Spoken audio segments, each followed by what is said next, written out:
His first flight around our solar system. Here's a picture of Mars. By the way, this is not a professional tape. As you can see, these pictures are in a picture album, and I've just got my camcorder out, and Wendell and I are flipping through the pictures. So this is not a produced tape for you to look at, so it'll probably never be on the market, but at least you get a chance to see some of these pictures. This is Mars just from a different direction with the sun very bright on it. Now, here is Mars, but here's one of these satellites. It's in orbit around Mars, made on Earth, unannounced, and is in orbit. This is the spring of 1976, and this device is in orbit around Mars. I don't know exactly who made it or who put it up there. Here's another one. This is Mars again, and here's the light panels, solar panels, and the satellite equipment in orbit around Mars again. This is a different one. This is a dust storm on Mars. Billy wanted to get close and try to take pictures of artifacts. You've all heard about some of the Sidonoplasma on Mars, about the face on Mars, that Richard Hoagland and other people have been looking into. Billy published a paper back in the 70s talking about that. There was a race of people lived on Mars.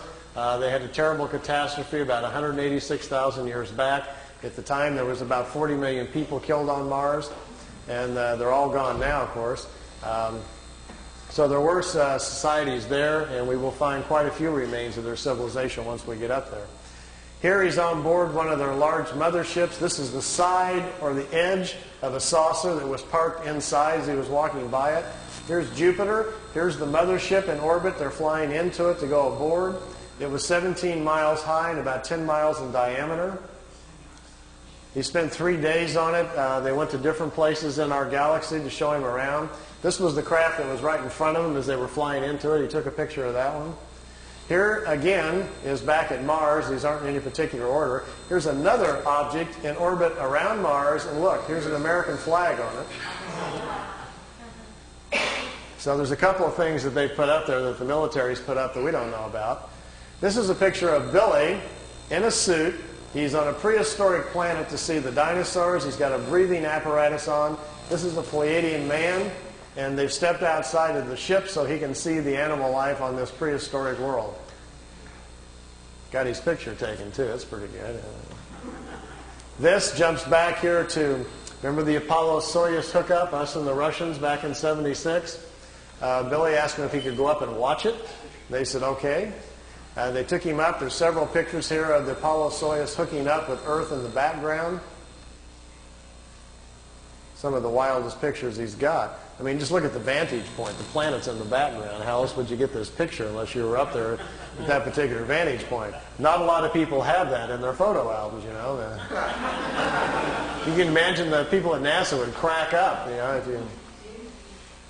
They'd probably find it a little hard to believe at first, but they don't have pictures like this.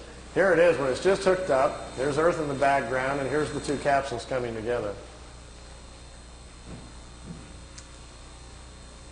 This is the top of the mothership. There's windows, but there was nobody in the windows as they came into it. We really missed out here. Billy shot, he said, 3 or 4 rolls of film inside the mothership, talking to people and going up and down the halls and so forth. He lost all of the pictures. They were all stolen from him. We've only got 2 or 3 of them left, and they're really practically nothing. This is a prehistoric Earth. They're back in time. That's Earth in the background. That's a moon in front of Earth, and he's looking over the surface of another moon. At that point, they told him there were 2 moons in orbit around planet Earth. We think we're about 60 million years back. Here's another picture over the surface. Neither one of those moons is currently the moon that's in orbit now. The moon that's in our orbit now, they say, has only been there around 5 million years. Look at this one. This is another piece of equipment in orbit around Mars, and it's huge. It's like a space station. And it's in orbit around the planet. It's also from Earth. We haven't heard anything about that, have we? Here's the dinosaur pictures. Billy's back inside the ship, and there's a viewing screen in the craft, and he says he's taking these pictures. Here's our first dino. He's got kind of gold-brown skin, got large hind legs, short forelegs, and a head that looks kind of amphibian, like a vegetarian type. Here's the second one. There's a bird here apparently dropping some food or something. Is that Charles? Charles dropped his food. This one's pretty hard to see. Here's the head of some sort of creature crashing through some bushes here. It's hard to tell. I know it's probably hard to see these anyway from back there, but just the idea that someone could actually go back in time just really gets my brain going. There's a bird. There's his eyes, some pretty nasty looking teeth. And the last picture after this one is the strangest of all. It's a plant that has an insect head. Billy calls it a plantum. They were trying to explain to him how the evolution of different life forms goes. How, for instance, here's a plant life when the plants are the food kingdom of the world. When the plants evolve to a certain level of evolution, then these lower order forms, here's a small head, and this head is part of that plant. There's these two little eyes. It's an insect, the beginning of insect life on the planet when the food kingdom has evolved high enough. There are 7 different stages, they say, of spiritual energies or creational energies on a planet that create the many different kinds of life forms. There's a transition from one kind to the next.